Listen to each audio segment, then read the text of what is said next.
It's the opening day of the college basketball season for 2022-23, and Andy, Patton, and I can't wait to talk about no top 25 teams playing each other. You are Locked On College Basketball, part of the Locked On Podcast Network. Your team every day.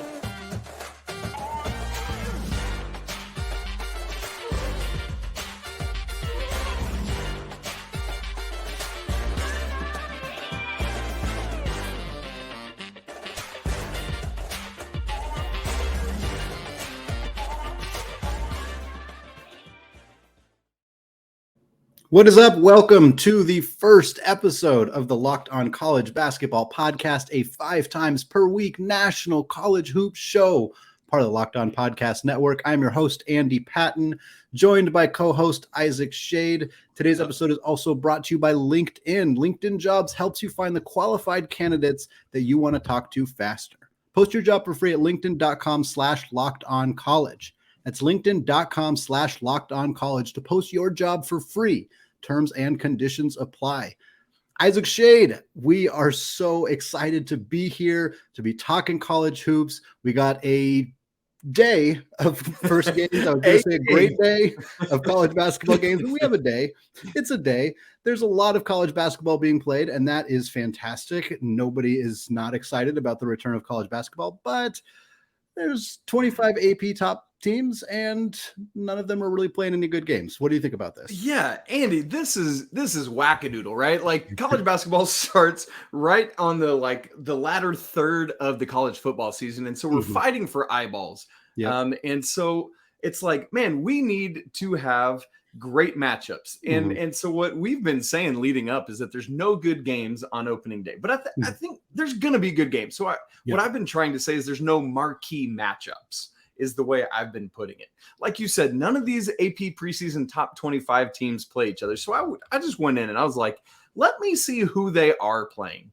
So Andy, what I did is I went into Ken Palm's preseason rankings, which, listen, it's nothing's perfect, but it is a helpful barometer for us. And so I looked, who are each of these 25 AP top 25 teams playing? The average rank of their opponents is 250th in the nation.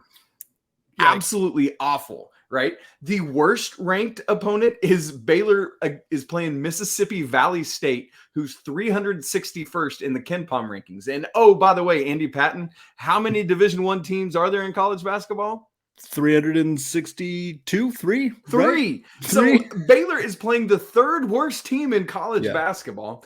The highest or the best ranked team that a top 25 team is playing is Auburn against George Mason. George Mason is 104th in the preseason Ken Palm rankings. So what does that mean? No AP preseason top 25 team is playing a team in the top 100 in the nation. That is boring and awful. In fact, 24 of the 25 teams are playing a team ranked outside the top 150. There's 8 games against teams in the 100s, 9 games against teams in the 200s, and 8 games against 3 teams in the 300s, 5 of which are outside of 350. This is not what we need to start the college basketball season with a bang. Oh, and by the way, here's one other thing on it, Andy. Every single one of these games is played at home. None of them are even going on the road. So the question for us becomes then, Andy, and I want to throw this to you. How do we get eyeballs on college basketball to start the season? Yeah, it's always going to be such a tough question. I mean, I understand why teams schedule this way. It's not one of those things where it's like we just demand teams change the way they schedule. Well, there needs to be more to it than that, because every team wants to have their first game be against an opponent that they feel comfortable playing against, that they don't think is a threat for them to go 0-1 to start the season. And you kind of understand why, Gonzaga is playing North Florida, or why Baylor's playing Mississippi Valley State, or, whomever it may be. It does make sense, but that's the problem. These teams are comfortable doing that. I mean, every single team did it. Every single one of the AP top 25 teams made the same decision to play this kind of game on their home turf. Nobody stopped them from doing it. Nobody should stop them from doing it, but it creates the situation where, teams are going to be like, fans are going to be looking at the schedule and being like, oh, like basketball starting, who we got, who we playing, and they're not going to recognize any teams. They're not going to recognize the team they're playing. They're not going to recognize the team that any of their favorite opponents are playing. Like they're not going to see a lot of games that really attract a lot of interest for them. Factor in that it's Monday Night Football is going to be the primary thing that people are watching on Monday. And like, we did escape the World Series, but only barely. And that's just because the Astros came back and knocked off the exactly. Phillies. Yeah. Exactly. So there are some things that can be done. You can't legislate that teams have to play teams at a certain rating. That's chaotic and doesn't really work. How would you determine the rankings? Like there's a lot of messiness with that. You can dictate what day the season starts. Starting on Monday Night Football is probably not a great idea. Whether it's a Tuesday start, whether it's even a Friday start. Friday's not great, obviously, just not a great sporting day. But like, look at the games that are happening on Friday. Of course, Gonzaga, Michigan State is the big one, but there's a lot of other really big games that are happening this Friday. Like, do you just bump the start date a few days and try to do something like that? It's a tough situation. I understand why teams don't want to go, start their season with playing a team that they might lose to, but at the same time, you got to find a way to get people to watch these first couple games and be interested in the season starting on day one. And right now, that's just not happening. Yeah, and like you said, one of the things, like college football, you can't lose a regular season game or you're basically out of the CFP. Right. College basketball, you're playing 30 plus games. It's not a big deal to lose to another highly ranked opponent. Like that's why I love the Champions Classic, and I know we'll talk about that some here in a minute. But when highly ranked, if two top 5 teams in the nation are playing each other, yes, one will lose. But ultimately, it's not that big a deal. And so I love what you're talking about there. Like start on a Tuesday night, which is what has happened a lot in the past, or even Friday, right? Like later in the season, you can come back around and get rid of Fridays. But while college football's still going on and Friday is empty and blank, dude, let's just find a niche where college basketball can own a night. The NFL owns Monday night. Don't try to take it away from them by starting today. What I would love to see too, like we can't legislate teams play certain teams. I understand that that's not going to be something that the NCAA is going to push for or that really makes sense. But I would love to see ways where some marquee Power 5 programs play some up and coming talented mid-major teams. That I think would be fantastic. And a big part of that is because these mid-major programs really, really have a hard time scheduling at the level that they want to play at. Gonzaga had this issue for a very long time. They have since kind of come out of it in part because of teams like North Carolina being willing to come to Spokane and actually play them in the kennel, the way that Texas has done, the way that North Carolina has done. That's a nice shot at Coach Cal there, Andy. The way that Kentucky almost has done. But with like teams like St. Mary's, for example, like they can't schedule these kinds of teams. They're very fortunate to have Houston on their schedule, but that's because both those teams are kind of in a similar situation where if you were to go call up high profile programs and Power 5 coaches, they don't want to go out to Moraga, California and lose. They don't want to do that. And I don't blame them. Why would they want it? There's not much of a benefit to them to doing that. But for St. Mary's or, hundreds of other programs that are good mid-major programs that just cannot get that kind of traction on the schedule wise. What if we found a way to make it so that St. Mary's is playing UCLA? What if we found a way to make it so that UAB is playing like North Carolina or something like that? Like, how can we make it so that those kind of games are happening so that we get a chance to see some of these really, really good mid-major programs who most people don't get to see until March. And even then there could be a phenomenal mid-major team throughout the regular season that gets bounced early in March. We've seen that a bunch of times, and those teams just kind of get forgotten and never really get talked about again. And I would love to see some of those teams get a chance to play a high profile program early in the year. And I love that, and you and I would love that, but the casual basketball fan, they're just not going to care about those mid-major. Like you and I were like geeking out on it because, like, dude, I want to see St. Mary's knock off UCLA. Right. But the people we're trying to get the eyeballs from, they're like, I want to see the Champions Classic. Let's use that example at this point. Right. So the Champions Classic typically has been played on a Tuesday, as it will be this year, next Tuesday, if my calendar math is all right in my head. But typically we have 4 high level programs: Kentucky, Duke, Kansas, and Michigan State. I love the years where that has been the first day of the college basketball season. Not only that, but it's either like at halftime of one of the games or in between, it's the initial college football playoff rankings drop. And so you get all these people coming in from football land, which is awesome. But they're coming to say, well, I'm going to watch the football playoff reveal. Let me go ahead and watch Kentucky and Duke have it out, right? Like, yeah. And so, like, I just think that's the only way in terms of, like, if we're going to keep the schedule starting early November, that's one of the only ways to start getting eyeballs on it. Now, I know there's a longer conversation that we're going to have at some point about, do we bump back to, I think you've even talked about like Feast Week, or do we bump back till January and have May Madness instead of March Madness, where college basketball might be the only thing going at that point. And I just think there's much bigger conversations that we're going to have to figure this out.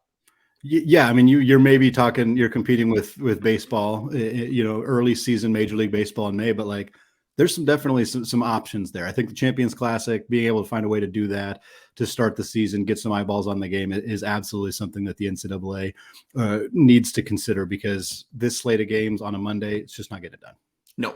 It is absolutely not getting it done. Well, we do want to talk about what kind of slate of games there are. Are we going to find any upsets? Are we going to find any exciting games at all? But first, before we do that, I want to tell you about LinkedIn. These days, every new potential hire can feel like a high-stakes wager for your small business. You want to be 100% certain that you have access to the best qualified candidates available. That's why you have to check out LinkedIn Jobs, which helps you find the right people for your team faster and for free. It's incredibly easy to create a free job post. Why not give it a try? You just add your job and the purple #hiring frame to your profile to let people know that you're hiring. And then simple tools like screening questions make it easy to focus on the candidates with just the right skill sets and experience, so you can quickly prioritize who you'd like to interview and ultimately hire. You want to finish the year strong, and the right new hire can help you do just that. It's why small businesses rate LinkedIn Jobs #1 in delivering quality hires versus the leading competitors. LinkedIn Jobs helps you find the qualified candidates you want to talk to faster. So post your job for free right now at linkedin.com/lockedoncollege. Again, that's linkedin.com/lockedoncollege to post your job for free. Terms and conditions apply. Okay, so Mr. Andy, we're trying to figure out here, like, we don't have marquee games, but surely there have to be some games worthy of watching, and surely there are going to be some upsets, right? Like, this is the nature of having 353 teams. It's going to happen. So let's unpack for the good people some games that we're watching, and maybe an upset or two that we might think come to fruition. Yeah, for me, I was looking at the top 25, obviously. They're not playing a whole lot of competitive games, so it's a little tough. I decided to put down one team that I thought there's at least a chance we could see an upset there. For me, that is Alabama, number 20th ranked team in the AP poll, 17th in KenPom. They're playing Longwood. The Lancers. The Lancers, 166th per KenPom, which is one of the highest among the top 25 opponents. Longwood was really, really good last year. Really, really good last season, 15-1 in league play. They returned 2 fifth-year seniors in Isaiah Wilkins, Deshaun Wade. Both those guys were a huge part of what they did last year to be successful. Beyond that, Alabama, a lot of turnover. Nate Oates is a phenomenal coach. This team has done a lot of really good things while having a lot of turnover in previous years. So maybe it's too much to discount them, but we're talking game one. This Alabama team is going to be really, really good in March, but are they going to be really, really good on November 7th? Hard to say. A lot of freshmen, Mark Sears, really talented player as a transfer. But again, you're looking at a starting lineup that's basically brand new for the Crimson Tide, playing a team that beat just about everybody that they played last year. I'm not saying I'm betting on Alabama to lose necessarily, but I'm going to be watching that game pretty closely, because I think there's a chance that Longwood could come out and at least make that one pretty interesting for the Crimson Tide. And when you rely on the three like Alabama does, there's just so much variability. If you're off and game one jitters, who knows? I love it, Andy. What else? Yeah, for me, I didn't pick any other upsets, certainly in the top 25 big games. George Mason and Auburn, obviously George Mason is the highest ranked team that a top 25 opponent is playing. I'm also very interested in Oral Roberts versus St. Mary's, a very, very mid-major game, a very niche game for my interest in particular. But Max Abmas is one of the best scoring guards in the entire country for Oral Roberts. St. Mary's is one of the best defensive teams in the entire country. That's a fun matchup. That is a fun matchup to see how somebody like Logan Johnson at St. Mary's is going to defend Max Abmas, how that whole thing is going to shake out. And then, of course, you have Memphis and Vanderbilt, which is one of the more exciting in terms of just two marquee opponents playing each other. Obviously, it's a Power 5 program versus a really, really good program in Memphis. It's also going to be a close game. It's going to be a tight game, I think. It's going to be a really interesting one to see how that shakes out for Penny Hardaway and his squad against Vanderbilt. Yeah, I'm with you. I love watching Max Abmas there from Oral Roberts, like clearly one of the leading candidates for potentially leading the nation in scoring. Just a little diminutive guy, always fun. And obviously, Oral Roberts only really comes up when they're playing in the tournament. So hopefully we can get some eyes on them against St. Mary's for those who love a good mid-major matchup. I'm right there with you on, you talked about Auburn and George Mason. That is my top 25 pick for a potential upset. As you said, George Mason, top ranked team that these AP top 25 teams are playing. Auburn's a little bit banged up right now. They're looking to try to replace both the third pick in the NBA draft in Jabari Smith and the 22nd pick in the NBA draft in Walker Kessler. The guards are fantastic at Auburn, but they're inconsistent and they're inefficient. And so George Mason has some opportunities there. Another one that I'm kind of looking at as a potential is maybe LaSalle over Villanova. Villanova, as we know, it's not just Duke and John Shire as a high profile program replacing their longtime coach. Jay Wright has retired from Villanova. Kyle Neptune comes in. What a great name. Love that. And Justin Moore, right, it suffered that injury in the Elite Eight last year.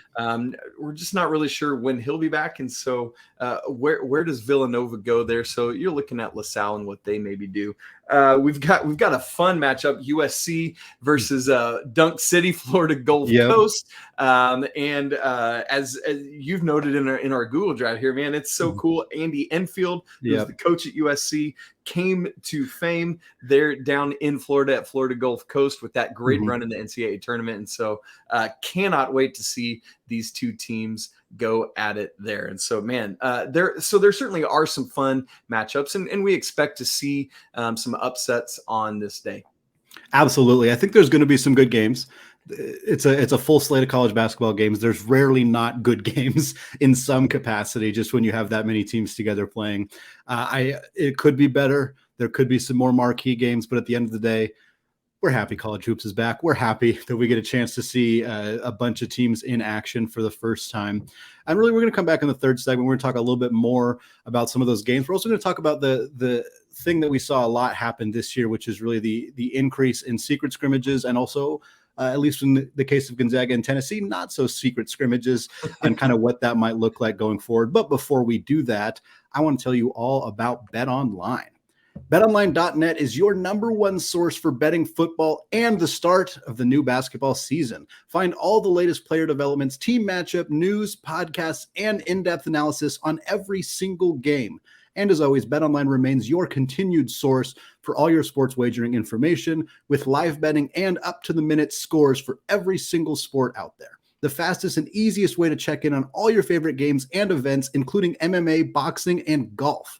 Head to the website today or use your mobile device to learn more about all the trends and action. BetOnline, where the game starts. All right, Isaac, segment 3 here. We're talking exhibition games. We're talking about a potential kind of solution to the problem we were discussing in the first 2 segments. I don't know that it is a full-on replacement That's right. for that type of situation, but certainly Gonzaga and Tennessee had their pay-per-view scrimmage game that was televised, that was public for anybody to watch, provided they were willing to spend $10 on an exhibition game, which not everybody was willing to do, understandably. We've seen a lot of great teams play each other in secret scrimmages. We know Duke and Houston played each other in that situation. I'm curious kind of your thoughts on these scrimmages in general, and also if there's maybe an avenue towards using them to maybe get some more eyeballs on college basketball to start the season. Man, yeah, absolutely. And so first, let's make sure everyone's up to speed on this. So the NCAA allows teams to play either two exhibition games or like one exhibition and one secret scrimmage. And so we see different programs, different coaches like to attack things different ways. I feel like the most prevailing thing that we see is one exhibition game and one secret scrimmage against another D1 opponent. And so that's been the thing for a while. Some of them are not so secret scrimmages, like you just referenced, Duke and Houston. We know that Houston won that exhibition, but some of these secret scrimmages, they don't even necessarily play just like a full 40-minute game. There's like sections and pieces. And Andy, we'll let you talk about the Gonzaga Tennessee exhibition or secret scrimmage, because we know you were obviously following that closely. But for me, it's fine to have secret scrimmages. Like, for example, I know that North Carolina and Rutgers had one this year, and it's very tight-lipped. Like, no one is allowed to talk about it. And that's what I detest is like, it just, there's no point in it to me, right? You're at the point in the season where you're a week, maybe 2 weeks away from everyone seeing what you got. Why try to hide it at that point? And so, to me, I love what Gonzaga and Tennessee did. I think it is fantastic for the brand of college basketball. I think it serves as a great lead up, especially when it's since we don't have any top 25 teams playing each other today. We had that in Tennessee and Gonzaga not that long ago, which, you've got two of the top. I think Tennessee is a top 10 team in the nation. I think they're actually ranked 11th. They're 11th, maybe. Yeah. And like, to me, this is two top 10 teams this season playing one another. And if that's not the only solution, I think it's a great one. I think it's a great way to infuse money by getting this pay-per-view into it and get people just watching. And again, doing it on a night that doesn't compete with college football or NFL stuff. Those are the types of things we need to be able to see. And the Gonzaga Tennessee thing, the pay-per-view element is probably not it's definitely not the way to get as many eyeballs as possible on the game. Obviously that was not and is not the intended goal in that situation. But it's worth pointing out that the product was really good. For anybody who did watch the Gonzaga Tennessee game, the video quality was excellent. There was no, it didn't cut out or anything like that. There's no weird camera angles or hot mics or anything like that. It was a really, really clean, nice, consistent product. It worked exceptionally well. And then the actual gameplay and then the way that the coaches interacted was fantastic. It's unusual for Mark Few in particular, because he's not typically very open in these situations, but we had like in-game conversations where Fran Fraschilla was going down to the sideline and he talked to Rick Barnes. He talked to Mark Few while the game was happening. Both coaches were only half paying attention to what Fran was saying to them, but that's fine. That's fine. That made it more entertaining that Fran would ask a question and then Rick would wait like 6 seconds to respond because he was waiting for a play to develop. And it was perfect. It was fantastic to see these two guys who've been friends for a long time, both obviously extraordinarily talented head coaches, going at each other. And I think we saw the exact benefits for the game of college basketball, but we also saw why some coaches don't want to do this. Gonzaga got spanked in the second half of this game. They were up by 4 at halftime. They lost by 19 points. They lost 99-80. Their defense in the second half looked atrocious. Now, they have 0 losses on the season. They have the same number of losses as everybody else at the time of us recording this on Sunday afternoon.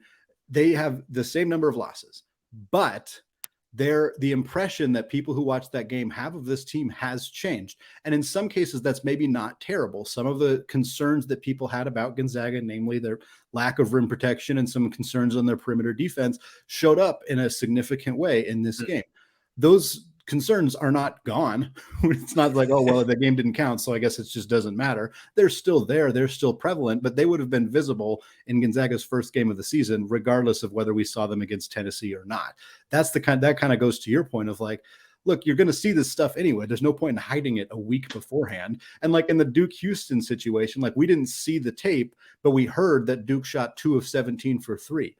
I'd almost rather watch the game than have the only tidbit of information I have about my team is that they shot 2 for 17 from 3. That almost makes me feel worse. Now, Gonzaga or Duke losing to Houston is probably not that abnormal of a result. Houston's really, really good. And the older, more experienced team. Right. and Duke was missing one of their freshmen. He wouldn't even play. So that obviously is a factor there as well. But I think these kind of games, like Gonzaga and Tennessee claimed, hey, we're going into this, we're playing our starters, we're playing our normal lineups, we're doing everything normally. And I think for the most part, it looked like that. I think that there was some clear evidence that both sides were attempting, maybe new sets on defense or new ways to do certain things that didn't work in a lot of cases, at least on the defensive end. But that's the kind of stuff that I love. And I think that making that a little bit more visible, obviously taking away the pay-per-view element, although that money did go to charity, to go to the McClendon Foundation for minority students to get scholarships at Tennessee. So I want to be clear, it was a very good cause. Yes, absolutely. That the money was going to. But if our goal is visibility, our goal is more marquee matchups early in the season. And we know that one of the hurdles is that coaches don't want to play these games and risk getting losses early in the year. This is a way to fix that. It's not perfect. No. And it's not exactly what fans want. And a lot of fans just aren't going to care if it's an exhibition game. And you can't really blame them. That's understandable. But it is at least a temporary fix. And doing stuff like the in-game interviews, having Mark Few explain something that he's attempting to do while coaching in the middle of a game, it's probably not his preference, but if you can get them to do that in these exhibition style games when they know the result doesn't matter, you're making your product better. You're making your fan base more informed, more interested, more engaged in the product, and you're doing it without sacrificing the potential to lose a game. I think that there's a lot of positives in that.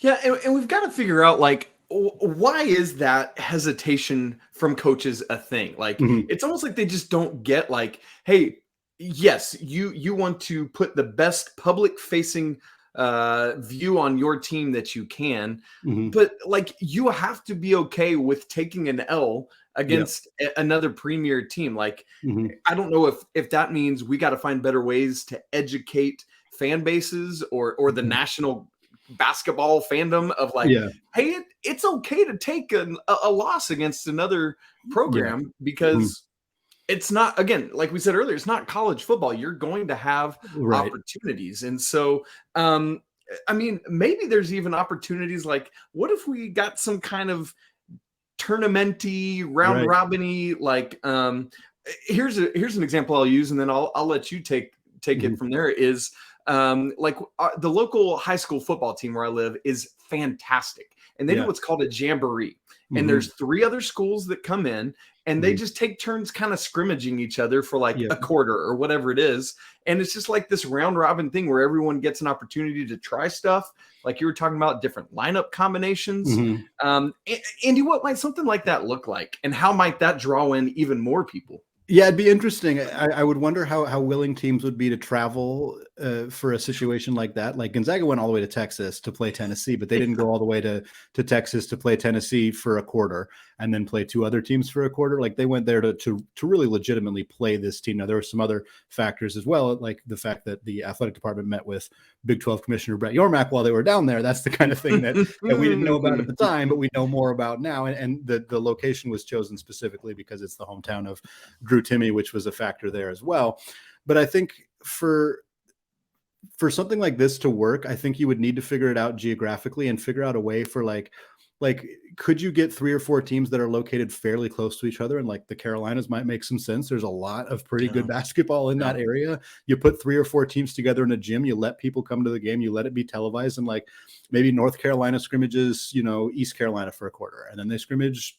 I doubt they'd ever do it with Duke, but then they scrimmage Duke for or whatever it may be. They find a way to play a couple, 12 minutes of basketball against various different schools in the area. I think that would be fantastic. Yeah. I do not know that there would be enough interest for it to like make a significant dent in the concern we're talking about of like not enough eyeballs on college sports or on college basketball to start the season. But I do think there's a market for it. I think people would like it. And I think at the end of the day, if you could find a way to do that, maybe you have like, it's cheap or free for kids to come. They can come into the stadium, have a good time, see their favorite players. And it's not this super serious event. I think that'd be really, really fun. I think a lot of people would like it. Yeah, I love that last point you made, Andy. There's some great like potential NIL opportunities or like a meet players lunch, like some VIP, like go have a luncheon with the players or whatever it may be. I think to bottom line this whole last conversation we're having, what Gonzaga and Tennessee did is at the very least a stepping stone to better early season opportunities to get more eyeballs on the brand of college basketball. Well, folks, it's hard to believe it's the end of the inaugural first show of Locked on College Basketball. So excited to start sharing this with you. Andy and I are. And man, we are going to be back tomorrow to share with you our bold predictions for the upcoming college basketball season. We cannot wait to do that.